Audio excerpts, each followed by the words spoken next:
All right, we're back. TJ, there's been a little bit of interesting ongoings in conference realignment. The entire San Diego State fiasco, they did pull a nevermind, we want back. And the Mountain West is not really playing along. For now, at least, they're withholding their conference share of revenue this year, which is, I think, almost $7 million. Sure. As a part of what they're saying is going to be paid towards San Diego State's exit fee. Has San Diego State really screwed themselves over? No. CBS Sports also came out with the report that, according to sources, the Big 12 is not targeting San Diego State. And with what's going on with the Pac-12, it doesn't seem like they are either. And San Diego State may be homeless moving forward. So let's put a contingency on the Pac-12 saying no, because the Pac-12 is in a position where they could be losing two teams, Arizona and Colorado, to the Big 12. Or are they just going to stay two teams down? Because they're already two teams down from USC and UCLA leaving. They could. So they may not be out in the front saying, hey, we'll take SDSU, we'll take San Diego. But the moment they lose Arizona and Colorado, I bet their tune changes. So kind of is what it is there. It's a weird and, quite frankly, scary spot for San Diego State to be. I wouldn't want to be in it. I feel like they feel comfortable that the Pac-12 is going to eventually just reach out and take them. I would have said maybe a couple of weeks ago they felt comfortable, but now that they've tried to run back to the Mountain West, I don't know that they do feel comfortable. No, I'd say that there's some doubt in their minds for sure. I think so. It's definitely an interesting situation because you don't have a home, technically, is the way it looks currently. And no one wants you in their home. I don't know about that. I just don't think that the Pac-12 was looking to expand unless they lose. Right? I mean, if they lose Colorado, and if they Arizona, can't get a TV deal figured out, I mean, we're just sitting here waiting.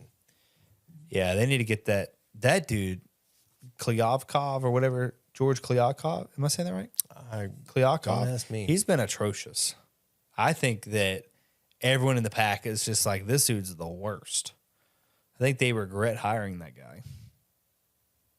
So, it'll be interesting to see, because right now the Mountain West says that San Diego State will be no longer a conference member as of next July 1. So if they don't get an invitation from the Pac-12 to join next July, they're going to be, I would assume, independent. Independent, yeah. Until something happens. So here's something interesting to kind of think about, because Brett Yormark has come out and said that he wants the Big 12 to add two more teams. So he was to 14. He was on with I think it was BYU TV. They did an interview with him, and he said some things that actually got old pessimistic TJ maybe not so pessimistic. I did perk up a little bit. You created a whole checkbox list and everything. I think he sent it to Kenny. If Kenny could put it up on the screen, I don't know if we got the technology yet, but what he said some things that you felt like at least Memphis checked the box on. Yeah. Several of them. I wish I had it pulled up still. That would be professional of me. Basically just saying, like, he wants teams that want to be in the Pac-12, right? There was a couple in of the Big 12. The Big 12. They want to be there. They see their vision. They know and want to be a part of the conference moving forward, which to me... Intentional is how intentional about their membership at the Big 12. To me, is almost kind of a shot at those Pac-12 schools that are maybe sitting there like... on the fence. Right. They're waiting to see what the Pac-12 is going to do, if they're going to get a better number out of their TV deal, as opposed to waiting and it's not as good as they want. So like, all right, we'll go over to the Big 12. To me, that's what it feels like. That's 100%. And if there's a team that's out there being intentional about it, I think it's Memphis to the Big 12 fits that for sure. Well, I think that there's been some things said by the admins at Arizona. Obviously, Colorado has been in the Big 12 before, so there's some relationship there. But I think that's who he was technically hinting at. But when he talks about teams being intentional, heard the rumor 50,000 times that Yormark and his constituents were in Memphis talking with Not at somebody Memphis, in just Memphis. Yeah, just in Memphis, not on campus, not with the University of Memphis officials. And they were basically just voicing their opinion. And I think, if anything, that's showing intent. And we've been through this since 3 times now, since 2016, at least. So I don't know how much more intentional Memphis can get, right? I mean, if that's one of your big thing, academics, kind of whatever there, that's probably not going to pan out that great for Memphis, considering every school pretty much running for the Big 12 to be added. If you look at all the packs, so you look at Arizona State, Colorado, Utah, Wazoo, Oregon State, even UConn, SDSU, SMU, Boise State, and USF. You look at all those teams, all those schools, however you look at it, they're all R1 status schools.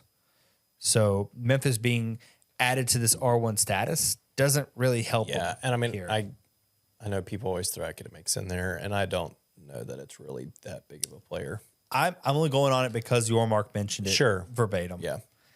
He also mentioned cultural fit, geography, athletic performance from football and men's basketball, and then brand upside.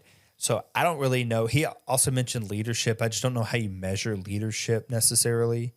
So I just kind of just cut that one out of there because I don't really know how you measure that, right? And this is, of course, subjective in terms of cultural fit. Like, what culture do you have to fit into the Big 12? I mean, I feel like barbecue and blues fits right in. We're checking that box, right? Who doesn't want to come party on Beale? Geography. I think we are kind of the doorway to the East. You know, we can. Wow, you're coming along to that. You've been a big coast to coast guy, and I'm using his words when I mention coast to coast. Those are his words. I'm just saying you haven't, when we've used the doorway to the East side, you haven't been all about that. You've Well, been all on the coast to coast. I think that if geography matters, then adding Memphis would be beneficial. I mean, you have Cincinnati, you have UCF, West Virginia. If they're even going to be a college anymore, I think that they're just going to no longer exist just in implode. athletics.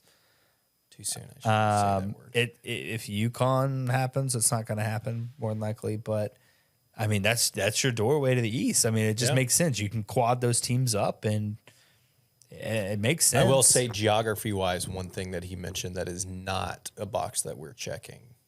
He did say he would like to be in all 4 time zones in that interview, and you're already in the Central Time Zone. Sure, and that's the coast to coast aspect of it all. Right, but it does make me feel better with that report coming out that San Diego State is not one of the candidates that they're pursuing. So when he says that, it's point back to your Pac-12. That's got to be And Arizona. I don't know how you get in all 4 time zones necessarily, because Oregon and Washington don't seem to be jumping anytime soon. That would be wild. Yeah, that doesn't make any sense unless he's counting Arizona's. I mean, UCF Mountain Daylight Time. playing at Oregon or something. No, that's absurd. Athletic performance from football and men's basketball. Football, kind of in a middle zone there. Because I look at these things at like a 10-year span. Right. You can't look at it as what have you done for me last year. Yeah. The last 2 years. Yeah, you look at it in the last 10 years, Memphis has looked incredible. They've looked great from a G5 perspective. You've been to a New Year's Bowl. I mean, you've played for several titles, won 2 titles, a share of 1 in 13. You won it in 19. Yeah, everything you're saying is exactly what they've said about Cincinnati 9 straight and bowl Houston. games. That's why they've taken them to. Yeah. So maybe not Houston that much, but definitely Cincinnati and UCF, I should say. Sure. So you check that box. Men's basketball, obviously you check that box. We're a national brand basketball. So you definitely check that box. And then brand upside. I don't necessarily know how you measure brand upside either, but I feel like that's a national brand. I just said it with basketball. The Memphis logo is very recognizable. Oh, you wear Memphis anywhere in the country and at least one person will say something to you. I find that to be true. I was wearing a Memphis jacket at the Vikings game. So we're in Minneapolis, had a Vikings game, had like a Memphis pullover because it was kind of chilly out. And the guy was like, is that Memphis or Memphis State? And I was like, yes. That was my answer. I was like, yes. It was Memphis, like University of Memphis. But I was just like, Yeah. Like, that's fine. But someone in rando in Minneapolis recognized We it. got brand recognition, baby. So, I don't know how you necessarily measure that, but Memphis definitely checks the boxes of things that he is mentioning. I just think when it's all said and done, you're going to prioritize Arizona and Colorado because they just do more for you. We've talked about the pro rata 50,000 times. They just do more for you. Like they do. And I just don't think it's going to bode well for Memphis. Sure. So right now, I mean, we need that Pac-12 TV deal. Figure it out. Do we? I think yes. I mean, I think that's what the holdup. Like if Arizona or Colorado are making a decision, I feel like they're waiting on that. So what does it benefit them to leave the Pac-12 if they get a comparable number to what the Big 12 is offering? Something new. I mean, do you want something? I mean, if it's just the two of you, is like you've mentioned before, Arizona State, are they really going to leave Arizona State and all those? I mean, they've built Seems like they're rivalries going with to. a lot of Yeah. those teams. Like, Well, we've seen rivalries and break if up. that's the case, then why aren't they just going ahead and leaving now? If it doesn't matter, numbers wise. And I think that Arizona and Colorado have probably voiced that to an extent that, like, obviously not going to come out and say, like, hey, no matter what their number is, we're coming over. But they've definitely probably voiced the opinion of we're extremely interested in being in the Big 12. We think that Arizona and Texas aren't very far apart. So us being able to, I mean, what is it? Where's Texas Tech? Lubbock? Mm-hmm. That's not that far from Phoenix. I don't know if you want to Google map it. It's not that far. So it's not like you're... I don't know how far it is. Yeah, I mean, it's not like you're saying we're going to make a hell of a road trip over to Lubbock, Texas. So, and I think that Arizona AD or someone came out and said something specifically about Lubbock. I'd have to find that quote. But if you have... How far do you think it is from Phoenix to Lubbock? I mean, are we talking miles? Like 600 miles? Like what? Hours. Hours? To drive. I'm going to say it's probably like 11. Trey's looking it up right now. I did type it in, but it hadn't come up yet. 11 hours and 4 minutes, baby. Yeah. I mean, Mine says 9:52. How many miles is that? Kenny's taking the long way. Oh, you said Phoenix. I looked up Tucson. 738 miles. Yeah, I said 600 miles. I mean, yeah, it's not like it's absurdly like on the opposite side of the country. We need that Pac-12 deal done. We got dominoes that we need to fall. I can't sit here and wait around for it anymore. Trey and I are going to differ here. I don't think you want, as a Memphis fan, I don't think you want those dominoes to fall. You don't want any domino? I think you're going to be left out cold. We've already said any movement is better than no movement. No, I take it all back. I don't think you want anything. Because Memphis fans are going to get real upset if SMU goes to the Pac-12 and we're still sitting here in the American. That would suck. You see what I'm saying? I don't think you want that. Who are you going to add now? We've talked about it. Throw App State, somebody in there. The Bobcats at Texas Southern. You don't need another Texas school. We got UTSA. I know App State's the answer, by the way. You add App State. They should have been added the last time. I mean, I don't even, or Coastal. More Coastal. I'll take that. And their coach is gone. So? James Madison. Like, I feel like I could add a couple of different people better than who we have now. Anyway, I think that's going to be very upsetting if we're stuck in the American and SMU and all of our friends are gone. I do think, yeah, if there's movement, SMU leaves and we're still here, I will. Tigers Untapped may no longer be recording. I mean, freaking hanging out with UAB all day and Southern Miss. At least for a couple weeks. Let's not forget the powerhouse of Rice, another Texas school. Gross. They've got grades. So gross. Academics, they come into play. They used to be good at baseball. I don't think they are anymore.